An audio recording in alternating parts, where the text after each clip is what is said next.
নমস্কার বন্ধুরা, পিঁপড়ে কিচেনে স্বাগত। আজকের রেসিপি মকটেল বা মজিটো, তাও আবার তরমুজ দিয়ে। খুব সহজে 2 থেকে 3 মিনিটের ভিতর এটা তৈরি করে ফেলা যায়। আর এই রকম একটা রেসিপি থাকলে আশা করছি কারোরই গরম লাগবে না। এটা খাওয়ার পর মন প্রাণ সব ঠান্ডা হয়ে যাবে। তো প্রথমে নিয়েছি এখানে একটা গ্লাস, তার ভিতরে দিয়ে দিলাম কিছু পরিমাণ পুদিনা পাতা, সঙ্গে দিয়েছি 2 টুকরো লেবুর স্লাইস।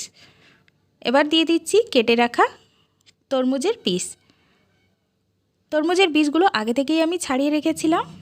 আর সেই পিসগুলো দেওয়ার পর একটা ম্যাশার দিয়ে খুব ভালো করে একটুখানি ম্যাশ করে নিতে হবে, যাতে লেবুর রসটাও বেরিয়ে আসে, সঙ্গে তরমুজটাও জুসে পরিণত হয়। আর সঙ্গে পুদিনা পাতাগুলোকে একটু থেতো করে নিতে হবে খুব ভালো করে, যাতে তার ফ্লেভারটা মিশে যায়। আপনারা এরকম ম্যাশ করতে না চাইলে যে কোনো একটি মিক্সার জারে দিয়ে খুব ভালো করে ব্লেন্ড করে নিতে পারেন সব কিছু একসাথে। এখন জুস বেরিয়ে যাওয়ার পর দিয়ে দেবো 1 চামচ গুঁড়ো করে রাখা চিনি বা পাউডার সুগার, সঙ্গে দিয়েছি 2-3 টুকরো আইস কিউব। যদি আপনারা গুঁড়ো করে রাখা চিনিটা না দিতে পারেন তাহলে কোনো ব্যাপার নেই, দানা চিনিটাই এর ভিতরে দিয়ে ভালো করে মিশিয়ে নিলেই হবে। এখন স্প্রাইট দিয়ে দিয়েছি। যে কোনো ধরনের আপনারা কোল্ড ড্রিঙ্কস এখানে ব্যবহার করতে পারেন। তো মূলত স্প্রাইটটা দিলে এর টেস্টটা সব থেকে ভালো হয়। তো স্প্রাইটটা দেওয়ার পর উপর থেকে একটুখানি কেটে রাখা লেবু সঙ্গে পুদিনা পাতা দিয়ে সাজিয়ে দিলাম।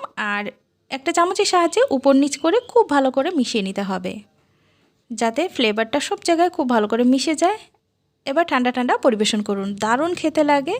খাওয়ার সঙ্গে সঙ্গে মন প্রাণ ঠান্ডা হয়ে যায়। বাড়িতে অবশ্যই একবার ট্রাই করে দেখবেন। আর এটা তৈরি করতে টাইমও বেশি লাগে না। তো কেমন লাগলো রেসিপি কমেন্টসে জানাতে ভুলবেন না। ভালো লাগলে বন্ধুদের সঙ্গে শেয়ার করবেন, লাইক করবেন প্রচুর। আর সাথেই আমার চ্যানেলে নতুন হলে সাবস্ক্রাইব করে রাখবেন এবং পাশে থাকা বেল আইকনটি প্রেস করে দেবেন, যাতে সমস্ত রেসিপি নোটিফিকেশন সবার আগে আপনার কাছে পৌঁছে যায়। তো আর কি বন্ধুরা, মকটেল বা মজিটো তো তৈরি হয়ে গেল। এখন শুধু এটাকে পরিবেশন করার পালা। তো আজকের মতো এখানেই বিদায় নিচ্ছি। দেখা হবে অন্য রেসিপিতে। ততদিন ভালো থাকবেন, সুস্থ থাকবেন। আর আপনারা অবশ্যই বাড়িতে তৈরি করে আমাকে জানাবেন রেসিপিটা কেমন লেগেছে। বাই।